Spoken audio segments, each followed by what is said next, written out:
Good day, everyone. Okay, so truth be told, I ought to have created this video a little bit earlier so that everyone can see how I went about the construction of this model.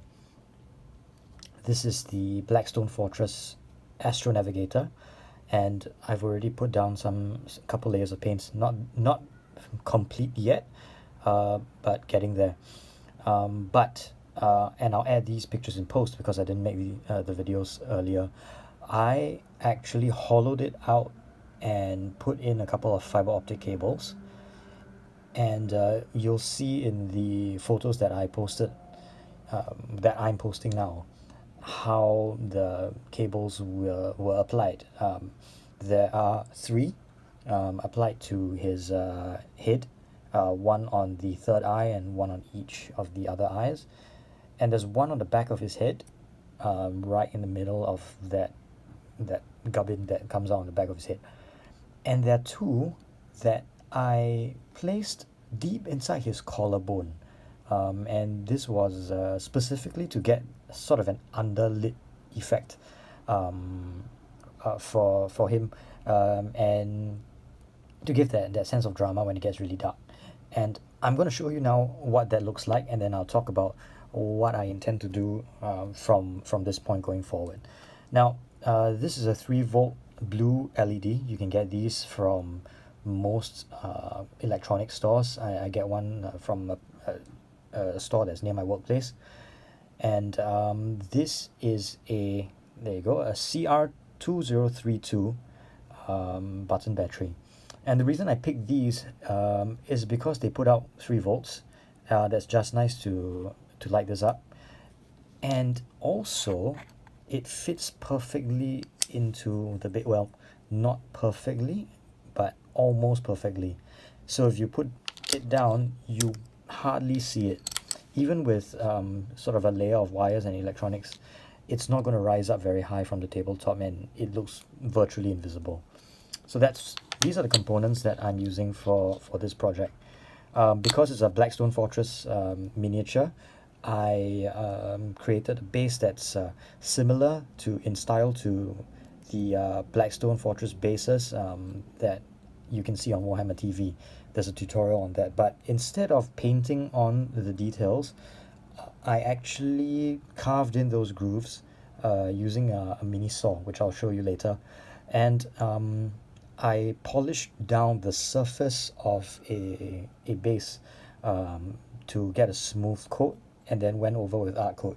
So that's the effect. I'm not done with it yet. I'm going to go in with the shades of blue to fill in those lines. The finished product should look something like this. So I started this much earlier, and you see I get that sparkly alien effect that goes very well with the Blackstone Fortress models. You can almost see a reflection of him in the base as well. So I tried this on a big base. Now I'm going to move on to a small one. The goal is to poke 2 holes and shove this guy in and have him just stick out just enough so that he'll shine in there. Now, a little bit of detail on this, which you won't see in the photos. You'll actually see that there is like a metallic layer inside there, and that's actually aluminum foil, cooking foil. So I use that to basically keep the light in, because some of the light was leaking out, the base of his cape and his armpits and everything. So I try to cover that as much as possible. You'll find that there's still a little bit of light leakage, which lesson learned in my next model, which obviously this is actually practice for the real thing. In my next model, the light ceiling will be a lot better. So what you'll see on this video today is me finishing up the paint work on this guy. I'm going to go in with Retributor armor, probably brighten up all the details on his face, and I'll probably put in a couple layers of highlights on all the really dark areas.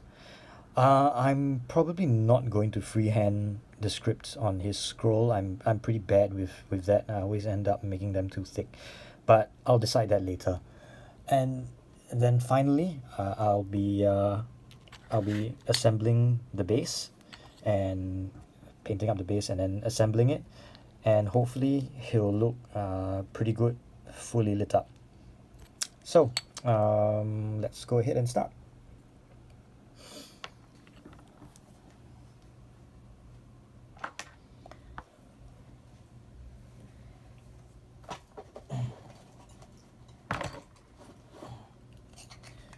So before I begin, I just wanted to show you what the saw I use looks like. And this saw has been with me for the better part of 10 years. I only changed the blade once because I only chop up plastic with it, so it really doesn't age it much. It does rust, so I wouldn't cut painted models with it, but like just a garbage base like this, going in and getting perfectly straight lines is very easy with a tiny saw like this.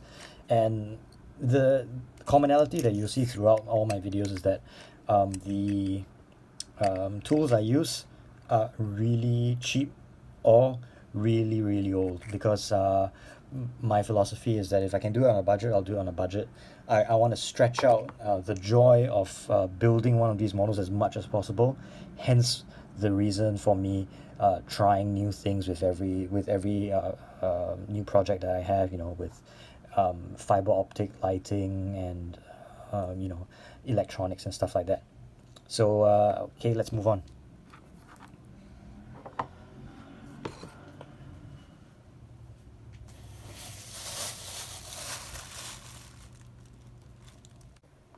So for this job, for the details, I'll be using a fresh brush. This is an Ashley 00, the 3977 series. And the reason I get these is because they're very inexpensive, and it doesn't hurt me to keep a whole bunch of these spare. They only cost I think $3 each. So I'll keep a whole bunch of these, and if I ever need a fresh brush just to go on the details, I don't feel the pinch. I can basically use this anytime I want.